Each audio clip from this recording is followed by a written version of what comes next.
실제로 일론 머스크가 루시드를 저격하는 트윗을 한 적이 있는데 피터 롤린슨이 테슬라의 수석 엔지니어 아니었다.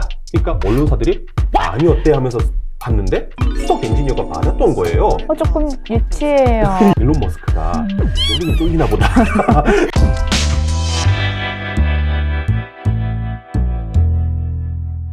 모빌리티 핫한 소식을 전하는 이슈 시간입니다. 안신 앵커고요. 번역재 PD입니다. 네. 오늘 주제를 타도 테슬라 이렇게 잡아오셨는데 이거 테슬라를 타도 된다는 얘기입니까? 아니면 테슬라를 정말 거꾸로 넘어뜨리자 뭐 이런 타도의 의미입니까? 요즘 나오는 전기차 브랜드들 내연기관 브랜드들 전기차 내놓으면 제일 먼저 하는 게 타도 테슬라. 비껴 테슬라 뭐 이런 느낌? 테슬라 비켜 약간 그런 느낌이잖아요. 뭐 동네 북이에요 테슬라가. 네. 참고로 촬영일 기준으로 어제였죠. 볼보의 전기차 고급 디비전인 폴스타가 국내 론칭을 했습니다. 테슬라에 이어서 전기차 전용 브랜드로서는 두 번째인데요. 그 기념으로 테슬라에 대항이 된다는 전기차 전용 브랜드 4곳을 좀 소개를 해드리려고 해요. 배터리, 소프트웨어, 그 다음에 화재성 이렇게 3가지로 좀 엄격하게 나눠서 비교를 해보려고 하고요. 구성을 하다 보니까 이게 어떻게 서양회사, 동양회사 또 이렇게 나뉘어지게 됐습니다. 그 중에서 오늘은 서양회사 2곳을 좀 소개를 해드리려고 합니다. 기대가 많이 됩니다. 그럼 폴스타부터 시작을 해볼 텐데 저도 이제 폴스타2 출시 기념을 맞아서 검색을 엄청 열심히 해봤죠. 그랬더니 광고가 같이 뜨던데요. 뭐 흡사 자연 다큐멘터리 같은 광고를 보여주면서 무해함, 그것은 무한함의 시작이다 이러면서 100% 친환경차 이미지를 강조하더라고요. 네, 맞습니다. 소재나 이런 부분에 있어서 상당히 뭐 비건 이런 재료들 많이 쓰면서 친환경적인 재료들 많이 쓰겠는데요. 일단은 오늘 이야기의 발단이 되는 폴스타 좀 먼저 브랜드에 대해서 소개를 해드려야 될 것 같아요. 폴스타가 원래는 볼보의 레이싱카를 튜닝해주던 그런 업체였어요. 그런 업체를 볼보가 인수를 해서 고성능 디비전으로 이렇게 만들기 시작했거든요. 그래서 볼보의 고성능 차에는 폴스타라는 이름이 붙었어요. 뭐 V60, 폴스타 이런 식으로요. 이랬던 폴스타가 이제 볼보와 분사를 해서 전동화 시대에 맞게 전기차 회사가 된 건데요. 국내 이제 기본형 모델이 5,490만 원, 5,500 딱 맞춰서 네, 보조금 100% 받을 수 있는 차량이 되었습니다. 네, 역사만 보면 벤츠랑 AMG 같은 느낌이 듭니다. 볼보와 폴스타. 그나저나 요즘 전기차들은 전용 플랫폼을 가지고 많이들 출시를 하던데 폴스타도 그러나요? 안타깝게도 플랫폼은 전기차 전용 플랫폼은 아니에요. 볼보의 내연기관차가 쓰던 플랫폼을 이제 같이 공유를 해서 쓰고 있거든요. 네. 그래서 폴스타의 첫 번째 차였던 폴스타 1 같은 경우에는 볼보의 중대형차 플랫폼인 SPA 플랫폼을 사용을 했고요. 이번에 지금 국내에 들어온 폴스타 2 같은 경우에는 볼보의 소형차 플랫폼인 CMA 플랫폼을 사용을 합니다. 그래서 볼보의 XC40 같은 그런 차량하고 같은 플랫폼을 공유를 한다고 보시면 좋을 것 같고요. 볼보의 본사가 스웨덴이에요. 눈 많이 오는 그쪽. 네, 그쵸. 오로라 볼 수 있고. 맞아요. 네. 네. 눈이 많이 와서 그런지 모르겠는데 전기차 치고는 독특하게 전륜구동을 기본으로 하고 있습니다. 폴스타는 3년간 매년 새로운 차를 출시를 한다는 계획을 가지고 있고요. 그에 맞게 다음 모델인 폴스타 3 같은 경우에는 이미 실루엣이 공개가 됐거든요. 준대형 SUV예요. 근데 때마침 볼보의 XC90 후속 모델이 올해 나올 예정이라고 합니다. 그래서 현재 쓰고 있는 준대형 플랫폼인 SPA 플랫폼을 좀 더 개량한 SPA2 플랫폼을 활용을 한다고 하거든요. 근데 이 SPA2 플랫폼 같은 경우에는 내연기관 플랫폼 따로, 전동화 플랫폼 따로 이렇게 만든다고 합니다. 특이하네요. 네, 되게 독특하죠. 네. 그래서 아마 폴스타 3는 이 SPA2 플랫폼, 그러니까 전기차 전용 플랫폼을 쓰지 않을까 이렇게 추측이 되고 있습니다. 폴스타는 그 폴스타2 판매 초기에 소프트웨어 오류로 인해서 뭐 시동 꺼짐 현상들이 나타나가지고 볼멘 소리들이 많았는데 소프트웨어를 잘 보완을 했을까요? 실제로 리콜을 했었는데 그 이후에는 별다른 이슈가 없는 걸 봐서는 아마 소프트웨어를 좀 안정화시키지 않았나라는 생각이 듭니다.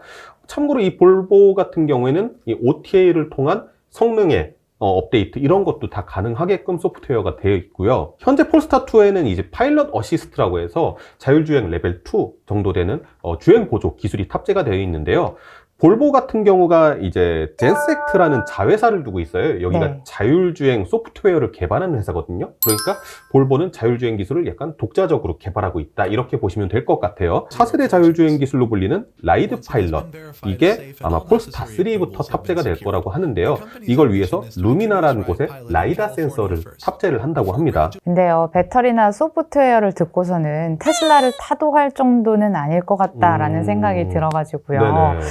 지금으로서는 화제성이 가장 큰 것 같아요. 폴스타2 출시 2시간 만에 2,000대 팔렸다. 그리고 벌써 뭐 한국은 완판이다. 이런 얘기들이 들려오고 있습니다. 미국 시장 가격하고 좀 비슷한 수준이라고 하더라고요. 근데 미국 시장이 워낙 저렴하니까. 그쵸. 거기 박 터지는 시장이라서 가격 정책이 상당히 좀 잘 되는 곳이거든요.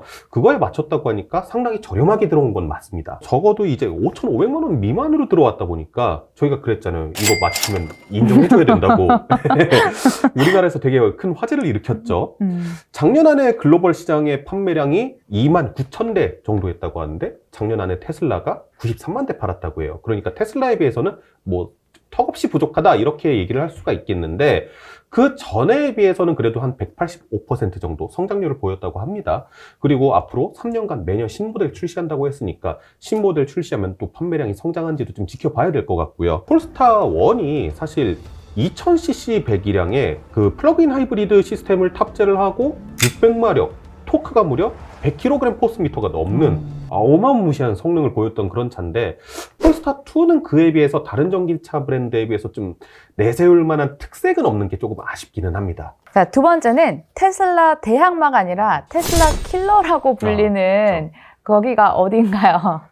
많은 사람들이 사실 기다리고 계실 텐데 루시드. 네, 루시드. 테슬라의 대항마라고 하면은 사실 루시드를 많이 네. 꼽으시는데 그 이유가 있어요. 루시드의 많은 임직원분들이 테슬라 출신입니다. 루시드의 창업자가 테슬라의 부사장 출신이고요. 현재 테슬라의 CEO인 피터 롤린슨, 테슬라 모델 S를 진두지휘했던 수석 엔지니어거든요. 실제로 일론 머스크가 루시드를 저격하는 트윗을 한 적이 있는데 피터 롤린슨이 테슬라의 수석 엔지니어 아니었다.